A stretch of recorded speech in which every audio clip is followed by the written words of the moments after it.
contend that you can't understand what's happening in the world today and what has happened over the last several decades without understanding the Council on Foreign Relations. This latest Nixon work, and they send the guys out there. He has two boys on his hit team to straighten people out, a young Dick Cheney and a young Donald Rumsfeld. You see their pictures. They're young men. They're working for Nixon, and they're batters for Nixon. I was stunned to see their pictures and to read that that's what their jobs were. That's right. It's amazing, these guys. They don't go away, do they? Nixon himself was a member of the Council on Foreign Relations. Who's the only American president I believe that wasn't? Gerald Ford wasn't, but then he became a member after he left office. Was Reagan a CFR guy? No. I didn't think so. He was surrounded by them. Yeah, I thought Reagan was the one who wasn't the CFR. He wasn't CFR, but, they surrounded him. There's a wonderful picture of, I don't know, wonderful is the right word, but there's a picture of him sitting down with David Rockefeller, the chairman of the Council on Foreign Relations, in a pre-election party in 1980. In other words, I'm playing your game, Mr. Rockefeller. Just don't get upset by any of the rhetoric. One of the most interesting things to read about the Rockefeller banking is there is a law. It's called PL 480. It's Popular Law 480 on underwriting loans, and I've been through all of this stuff so many times. But you read it through Gulf Oil and you read it through all these different multinationals, and they would loan, quote, monies into the third world that really were simply, they would return to the U.S. to buy weapons with them. They would do things with them. They would keep people in power who would be favorable to the United States government and business interests. David Rockefeller, or his banking interest, would underwrite the loans, but even if they got burned, then the taxpayer would make up the loan. And if David Rockefeller gets burned for $100 million in some third world despot, the United States taxpayer gave him $110 million for his underwrite. There you go. Well, it's amazing to read that stuff, Jack, and know that it's true. Well, I just wrote a piece. It reminded me when I saw that George Hansen, former congressman from Idaho, had passed away. Yeah. In 1979, the Ayatollah took over. The Shah had led Iran, and he seized the U.S. embassy, imprisoned several dozen Americans, and the United States sent an angry note. Yeah. Now, 12 days later, the Ayatollah announced that he was about to withdraw his billions from the New York banks. Mm-hmm. And then Jimmy Carter declared a state of emergency. They froze them, didn't they? Freeze the assets. Then it was then, not when they seized. No. I mean precisely. Yeah. When the banks were threatened. Yeah. I'm reading. I got to pause here, and we'll come back to you. I began this book, and I've been reading so much I got drawn away from it. It's entitled "Ghost Wars." CIA American interest in Afghanistan. It's spectacular, Jack, of what these guys were doing, and they're muling money into these guys. I mean, left and right, and this idea that. And I love Charlie Wilson's War. I think it's a fabulous book. When they leave, and Charlie Wilson says, whatever you do, don't leave these people alone. We have a foot in the door to do it right, and of course they screw it up. But these guys are bringing, really pallets of money. And there's a guy, Masood, who's murdered by Al Qaeda guys. But he has this conversation with these guys. He said, "Do you really think we just fight for money?" And it's a reflection of the mindset of the CIA that they thought everybody did it for money. Yeah. And this guy said, "No, we love our country, we love our faith." And of course, he was the one guy, and he was telling these guys, and he said, and they were offended that they would only do it for money. I have a good friend who's a retired pilot for one of the big airlines in America. He was a Marine pilot in Vietnam, and then he went into the commercial business. And he told me that he used to fly into Moscow, and they would unload pallets of money. Sure. You used the term pallets of money. Yeah. Tommy Franks talks about it in his book. That's accurate. No, Tommy Franks said they're with the warlords in the Northern Alliance, unloading pallets of money. But this book about the ghost, and the guy said, and the Afghan said, how the U.S. These CIA guys are looking at them, and they said they think that all we do this is for the money. Hang on, sir. Well, it's part of building the U.S. empire that exactly goes back to change. Thank you. Hang on, Jack McManus is with us. The website this morning is spectacular, 710knus.com. Jack McManus, John McManus from the Birch Society is with us. It's 13 years tomorrow since 9/11. Are you worried about tomorrow? I was going to ask you this, and I failed to. I don't know why. I just have a creepy feeling about tomorrow's anniversary. Do you share any of that, Jack? No. Okay. No, but every day you could worry about every day what might happen. Well, yeah. I mean, we have a great guest who comes on the radio show, Robert Spencer from Jihad Watch. Oh yeah. And he has a chronicle on his website of how many attacks there have been, terror attacks in the world since that date, and it's staggering how many attacks have happened. So when people say there hasn't been any attacks since the U.S. invaded Iraq is just simply not true. Yeah. Did you see where Jimmy Carter went and spoke at the ISNA Muslim organization in Detroit? I saw a blurb on it. He praised them. He said he wished people would contribute money to them and so forth and so on. These are people who were involved in the money laundering schemes. Mm-hmm. The mess that is Afghanistan is getting worse. The mess that was Iraq, don't you? I mean, if they wouldn't they love to have Saddam back? The same thing is true in Libya.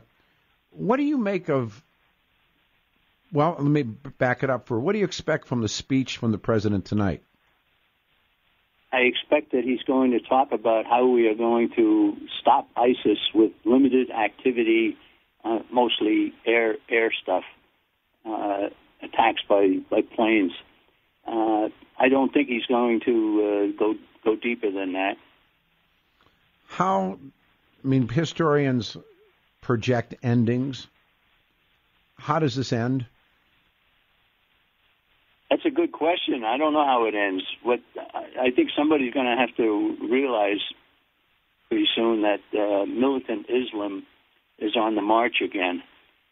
There are several times in history when if a Muslim army had succeeded, Western Europe would have become Islam. Oh, sure. Part of Islam. Sure, absolutely. Go all the way back to we're within 100 years of Muhammad starting the whole religion. But in the 1500s, 1600s, and so forth, the Battle of Lepanto in the 1500s, the Battle of Belgrade, the Battle of Vienna, all of which should have been lost and all of which were won. Is it going to come to that again? I don't know. It certainly seems it's possible. But to equate entire Islam as a peace-loving religion is a mistake. Yeah, history is a passion, and one of the reasons Isabella and Ferdinand, principally Isabella, they send Columbus to search for the new route is because the forces of Islam will no longer allow what the Polos had done. You can't travel now. They knew China was there. They knew things had happened, but the forces of Islam stopped Spanish, Christian, European traders from crossing into that part of the world. And so that was, again, it's what's taught in school that somehow Columbus thought the world was round and Isabella was really a lovely lady and she gave some crown jewels and he sails off and he discovers America.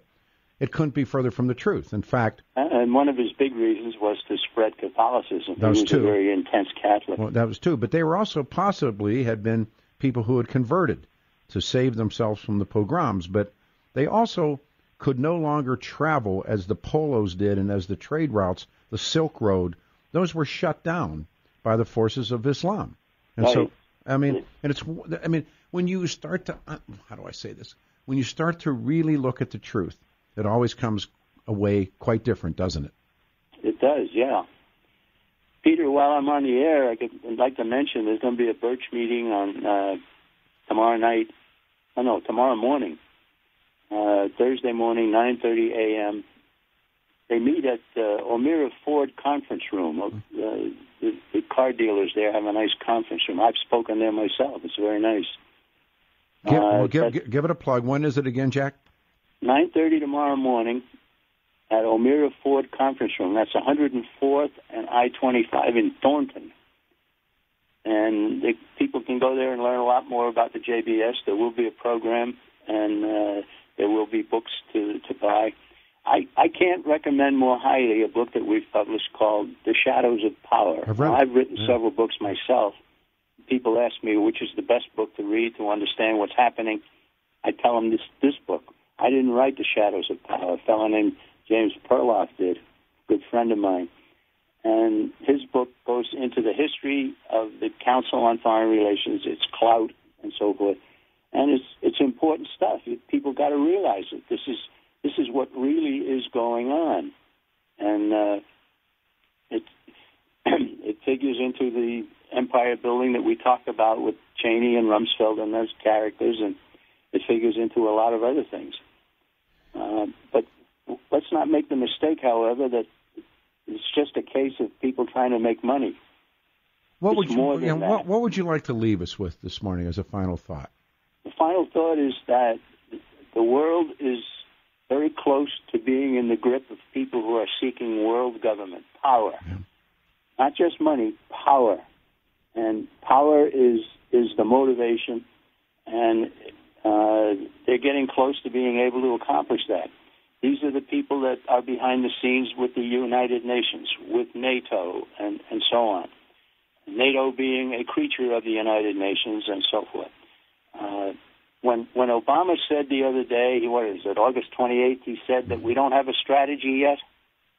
He was waiting for the people at the United Nations and NATO to give him the authorization to proceed whichever way he wanted to proceed. Our country goes to these power places and asks for authorization to act. Mm-hmm. And you got to realize that one seeks authorization from a superior, not an inferior. Absolutely. And that's where we are today.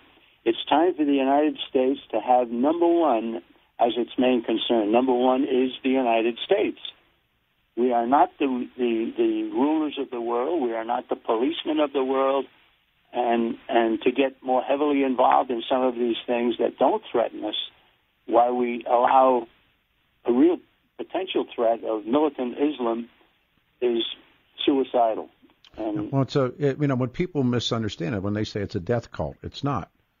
But how do you, when an 18-year-old kid believes that if he dies, he will go to that paradise, that perfumed garden. He'll go to paradise, and he'll be ministered by virgins for the rest of his life. He's not. It's not a death cult. People they don't understand that. Well, that's what motivates a lot of these guys. You know, a guy will leave the United States or France or England and go to ISIS and fight with them alongside. That's right. And even hope to become a martyr, so that he can go and spend eternity as promised, which is. If you want to believe that foolishness, what that guy said, you can't stop that. So let me tell people again, O'Meara Ford Conference Room tomorrow, 9:30 in the morning, 104th and I-25 in Thornton. Learn more about the John Birch Society, or if you want, give us a ring at 1-800-JBS-USA-1. We're glad to hear from anybody. We'll share our point of view on this and that.